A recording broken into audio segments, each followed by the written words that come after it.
Everyone, welcome to my YouTube channel परीक्षा दर्शिका। कैसे हैं आप लोग? मैं उम्मीद करती हूँ सभी अच्छे होंगे और पढ़ाई कर रहे होंगे। दोस्तों, अभी जैसा कि हिंदी साहित्य में हम लोग आधुनिक कालखंड के अंतर्गत प्रगतिवाद के प्रश्नों को देख रहे हैं, तो जो महत्वपूर्ण प्रश्न है उसे हम लोग देख लेते हैं। आज का पहला प्रश्न है, किस प्रगतिवादी कवि ने सीता पर खंड काव्य की रचना की? तो ये सभी प्रगतिवादी कवि हैं और इसमें से नागार्जुन ने सीता पर खंड काव्य की रचना की है। किस नाम से? भूमिजा नाम से। याद रखिएगा, भूमिजा नाम से उन्होंने सीता पर खंड काव्य की रचना की। इनकी अन्य महत्वपूर्ण रचनाओं की बात करें तो प्यासी पथराई आंखें,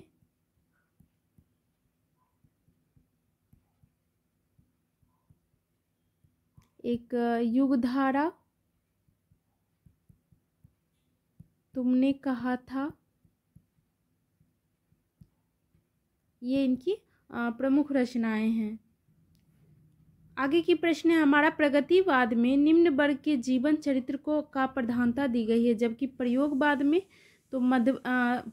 प्रयोगवाद में मध्यवर्गीय समाज का चित्रण किया गया है। दोस्तों, प्रगतिवाद में क्या है कि उसमें मार्क्सवादी विचारधारा उसमें निहित है।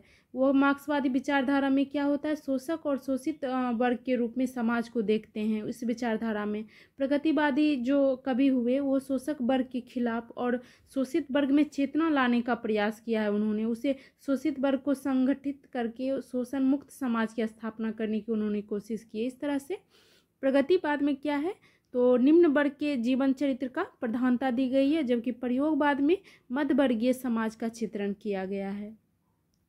नेक्स्ट है, निम्नलिखित में कौन सी नागार्जुन की रचना नहीं है?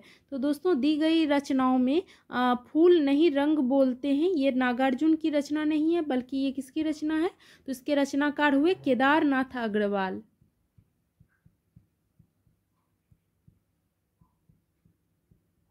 नागार्जुन की प्रमुख रचनाओं की बात करें तो इनकी प्रमुख रचनाएं हैं हजार हजार बाहों वाली, खिचड़ी विप्लव इनकी रचना है, और पुरानी जूतियाँ ये इनकी रचना है, तालाब की मछलियाँ और प्यासी पथराई आंखें, तुमने कहा था, ये सब इनकी प्रमुख रचनाएं हैं। वहीं केदारनाथ अग्रवाल की प्रमुख रचनाओं की बात करें तो उनकी प्रमुख रचनाएं हैं युग की गंगा। याद रखिएगा, युगधारा किसकी रचना है? तो युगधारा नागार्जुन की रचना है, जबकि युग की गंगा ये केदारनाथ की रचना है। और इनकी एक प्रमुख रचना है फूल नहीं रंग बोलते हैं, देख लिए। और नींद के बादल एक इनकी प्रमुख रचना है। एक है हे मेरी तुम।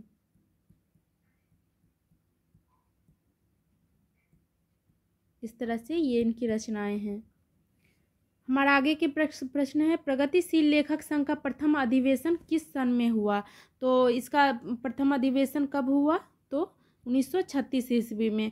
ये जो लेखक संघ का अधिवेशन प्रेमचंद की अध्यक्षता में हुआ। फ्रेंड, प्रेमचंद की अध्यक्षता में ये भी पूछा जाता है, और यहीं से प्रगतिवादी साहित्य का शुरुआत होती है।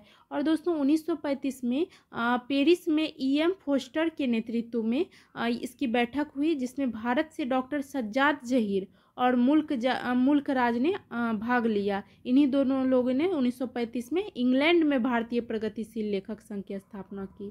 तो इस तरह से ध्यान में रखिएगा। चलिए अगला प्रश्न देखते हैं, मनोरंजन के कई और साधन निकल आएंगे तभी व्यभिचार घटेगा, यह कथन किसका है? तो ये कथन दोस्तों प्रगतिवादी लेखक नागार्जुन का है। और दोस्तों, बच्चन सिंह जो है नागार्जुन की कविताओं को नुक्कड़ की कविता की संज्ञा देते हैं। नुक्कड़ कविता की संज्ञा देती। तो इस तरह से ये प्रश्न आ सकता है, महत्वपूर्ण है कि बच्चन सिंह ने नागार्जुन की कविताओं को नुक्कड़ कविता की संज्ञा दी है। आगे की प्रश्न देखिए, कौन सा कवि प्रगतिवाद से संबंधित नहीं है? तो केदारनाथ अग्रवाल ये प्रगतिवादी कवि हैं। अयोध्या सिंह उपाध्याय, दोस्तों ये प्रगतिवादी कवि नहीं है, ये द्विवेदी युग के कवि हैं। द्विवेदी युग के प्रमुख कवि हुए। बाकी त्रिलोचन शास्त्री, नागार्जुन, केदारनाथ ये प्रगतिवाद से संबंधित कवि हैं। चलिए आगे देखते हैं। प्रगतिवाद को वर्ग संघर्ष की प्रेरणा मिली है, तो किनसे मिली है? तो प्रगतिवाद को वर्ग संघर्ष की प्रेरणा कार्ल मार्क्स से मिली है, कार्ल मार्क्स से मिली है। और प्रगतिवाद का सैद्धांतिक आधार जो है कार्ल मार्क्स का द्वंद्वात्मक भौतिकवाद है। दोस्तों उन्हीं प्रगति हिंदी साहित्य में प्रगतिवादी आंदोलन की शुरुआत ऊपर देख लिए हम लोग कि 1936 ईस्वी में लखनऊ में प्रगतिशील लेखक संघ की स्थापना से होती है, जिसकी अध्यक्षता कौन करते हैं? तो प्रेमचंद करते हैं। आगे की प्रश्न देखते हैं। हिंदी में प्रगतिवाद का आरंभ हुआ, तो फिर से वो क्वेश्चन आ गया। तो दोस्तों ये हिंदी में प्रगतिवाद का आंदोलन कब से हुआ? तो 1936 ईस्वी से। और देखे थे इसमें ये कि ये लखनऊ में हुआ और इसकी अध्यक्षता किसने की? तो इस अधिवेशन में अध्यक्ष थे मुंशी प्रेमचंद। हमारा अगला प्रश्न है, निम्न में से कौन सी रचना नागार्जुन की नहीं है? तो प्यासी पथराई आंखें, तुमने कहा था, युगधारा नागार्जुन की रचना है। और तुम्हें सौंपता हूँ, दोस्तों ये नागार्जुन की रचना नहीं है, ये त्रिलोचन की रचना है। त्रिलोचन की अन्य महत्वपूर्ण रचनाओं की बात करें तो एक इनकी प्रमुख रचना है धरती, और गुलाब और बुलबुल,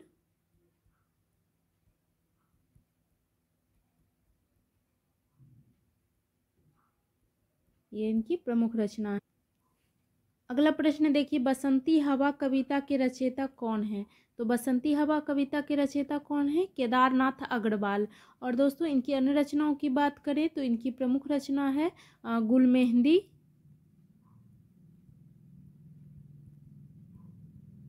एक इनकी प्रमुख रचना है अपूर्वा, पुष्पदीप।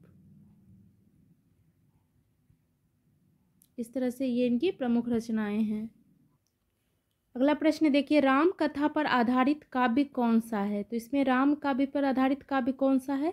तो दोस्तों राम कथा पर आधारित काव्य भूमिजा है। और भूमिजा जो है दोस्तों ये खंड काव्य है। ये इसके रचनाकार कौन हुए? नागार्जुन हुए। और दिनकर की रचना है रश्मि रथी। और दोस्तों इसमें क्या है? तो इसमें कर्ण के जीवन पे आधारित है ये रचना। और कुंवर नारायण की रचना है आत्मजयी। इसमें क्या है दोस्तों? तो इसमें नचिकेता के जीवन के विषय में दिया गया है। और कामायनी तो जानते ही हैं आप लोग कि ये प्रसाद की रचना है, जयशंकर प्रसाद की। इसमें क्या है? तो इसमें प्रलय का सर्गबद्ध वर्णन किया गया है कामायनी में।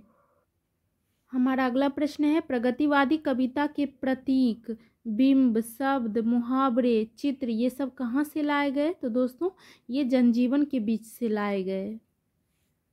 अगला प्रश्न देखिए, प्रगतिवादी कवि रांगे राघव ने कौन सी पुस्तक नहीं लिखी? तो दोस्तों उन्होंने नरोत्तम की रचना नहीं की। और इनकी द्वारा रचित कृति है अजय खंडहर, और इसकी रचना उन्होंने 1944 ईस्वी में की। और बाकी देखिए पंचाली 1947 ईस्वी की रचना है। मेधावी ये इनकी पंचाली जो है 1955 की रचना है। और मेधावी 1947 की रचना है इनकी। हमारा आगे की प्रश्न है, प्रमुख 3 प्रगतिवादी कवियों के नाम लिखिए। तो कौन है इनमें प्रगतिवादी कवि? तो देख लेते हैं, रामविलास शर्मा, नागार्जुन और त्रिलोचन, ये प्रगतिवादी कवि हैं। अगला प्रश्न देखिए, प्रगतिशील लेखक संघ का प्रथम अधिवेशन किस शहर में हुआ? तो दोस्तों प्रगतिशील लेखक संघ का प्रथम अधिवेशन लखनऊ में हुआ था। और 1936 ईस्वी में, अप्रैल 1936 ईस्वी में इसकी स्थापना और प्रथम अधिवेशन के समय हिंदी में प्रगतिवादी आंदोलन की शुरुआत होती है। और इस आंदोलन का कौन है अध्यक्ष? तो मुंशी प्रेमचंद। चलिए आगे देखते हैं, यात्री नाम से भी कविताएं लिखने वाला रचनाकार है। तो कौन है? तो नागार्जुन यात्री नाम से रचनाएं कविताएं लिखते थे। इनका पहला साहित्यिक उपनाम यात्री था दोस्तों। और संस्कृत और मैथिली में ये इसी नाम से रचना करते थे। इनका मूल नाम क्या था? तो ये भी पूछा जाता है। तो वैद्यनाथ मिश्र, वैद्यनाथ मिश्र नागार्जुन का मूल नाम है। और ये संस्कृत और मैथिली में इसी नाम से रचना करते थे, यात्री नाम से रचना करते थे। ये इनका मूल नाम वैद्यनाथ मिश्र था। और दोस्तों नागार्जुन और यात्री इस तरह से इनका उपनाम था। इनका एक खंड काव्य है भस्मांकुर, भस्मांकुर इनका एक खंड काव्य है जो कि बड़वे छंद में है। और मैथिली भाषा में पत्रहीन नग्नगाछ कृति पर इन्हें 1968 ईस्वी में साहित्य अकादमी पुरस्कार भी मिला। तो याद रखिएगा, इनकी एक रचना है मैथिली भाषा में पत्रहीन नग्नगाछ। आगे के प्रश्न में ये आएगा भी, पत्रहीन नग्नगाछ पर इन्हें साहित्य अकादमी मिला, साहित्य अकादमी से सम्मानित किया गया। चलिए दोस्तों आगे देखते हैं, हिंदी में सानेट का प्रयोग सर्वप्रथम किसने किया? तो त्रिलोचन शास्त्री ने किया इसका प्रयोग। और त्रिलोचन शास्त्री ने मुक्तिबोध को दोस्तों अवध का किसान कहा है। तो याद रखिएगा, इन्होंने अवध का किसान किसे कहा है? अवध का किसान। ये प्रश्न बहुत पूछा जाता है प्रगतिवाद से। तो मुक्तिबोध को इन्होंने अवध का किसान कहा है। और दोस्तों त्रिलोचन का जो मूल नाम था, इनका मूल नाम क्या था? इनका मूल नाम था वासुदेव सिंह। एक नागार्जुन का मूल नाम पूछा जाता है, एक त्रिलोचन का मूल नाम पूछा जाता है। तो इनका नाम था, मूल नाम था वासुदेव सिंह। और इनकी प्रमुख रचनाओं की बात करें तो इनकी प्रमुख रचना है धरती है, और जनपद इनकी प्रमुख रचना है। इस तरह से ये सब इनकी रचनाएं हैं। फूल तुम्हें सौंपता हूँ, ये इनकी प्रमुख रचनाएं हैं। आगे की प्रश्न देखते हैं, प्रगतिशील लेखक संघ के प्रथम अधिवेशन के अध्यक्ष कौन थे? तो 1936 में प्रगतिशील लेखक संघ की स्थापना कहाँ हुई? लखनऊ में हुई। और उसके प्रथम अध्यक्ष कौन थे? तो ये प्रेमचंद थे। आगे की प्रश्न देखते हैं, नागार्जुन की निम्नलिखित रचनाओं में से कौन सी खड़ी बोली हिंदी में नहीं लिखी गई है? तो इसमें से कौन सी इनकी रचना खड़ी बोली में नहीं है? तो दोस्तों पत्रहीन नग्नगाछ, ये ऊपर का प्रश्न में अभी जस्ट आया था। ये किस भाषा में दोस्तों? तो ये मैथिली भाषा में है, मैथिली भाषा में है। और दोस्तों इसके लिए उन्हें नागार्जुन को 1968 ईस्वी में साहित्य अकादमी पुरस्कार दिया गया, साहित्य अकादमी से सम्मानित इन्हें किया गया पत्रहीन नग्नगाछ रचना के लिए। मैथिली भाषा में ये है। और बाकी तुमने कहा था, युगधारा, सतरंगी पंखों वाली, ये सभी इनकी रचनाएं खड़ी बोली हिंदी में है। चलिए आगे देखते हैं, तुम्हारी यह दंतुरित मुस्कान मृतक में भी डाल देगी जान। उपर्युक्त काव्य पंक्तियां किसकी है? तो दोस्तों ये नागार्जुन की पंक्ति है। बाकी सुभद्रा कुमारी चौहान की एक प्रमुख पंक्ति है, बुंदेले हड़बोलों के मुँह हमने सुनी कहानी थी, खूब लड़ी मर्दानी वह तो झांसी वाली रानी थी। इनकी ये पंक्ति बहुत पूछी जाती है, जो कि उनकी कविता झांसी की रानी से लिया गया है। और बाकी हरिवंश राय बच्चन की एक प्रमुख पंक्ति है, मृदु भावों के अंगूरों की मैं आज बना लाया हाला। तो ये उनके हालाबाद से संबंधित रचना से संबंधित है। और त्रिलोचन शास्त्री की एक प्रमुख पंक्ति है, मुझे जगत जीवन का प्रेमी बना रहा प्यार तुम्हारा, ये इनकी प्रमुख पंक्ति है। चलिए आगे देखते हैं, हिंदी साहित्य में मार्क्सवादी चेतना की अभिव्यक्ति जिस काव्यधारा में देखने को मिलती है, उस काव्यधारा को क्या कहा जाता है दोस्तों? तो उसे प्रगतिवादी काव्यधारा कहा जाता है। और प्रगतिवादी काव्य की मूल चेतना जो है कार्ल मार्क्स के द्वंद्वात्मक भौतिकवाद से संबंधित है। और मार्क्स की भौतिकवादी विचारधारा का प्रभाव हिंदी के उन साहित्यकारों पर पड़ा जो सामाजिक यथार्थ और शोषण के विरुद्ध विचारों को साहित्य में अभिव्यक्त करने के पक्ष में थे। इस तरह से ये प्रगतिवादी काव्यधारा में था।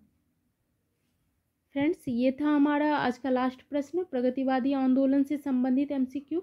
वीडियो को पूरा देखिए और प्रश्नों की प्रैक्टिस कीजिए। इसी के साथ मिलते हैं नेक्स्ट वीडियो में। तब तक चैनल को लाइक, सब्सक्राइब और शेयर कर दीजिए। धन्यवाद।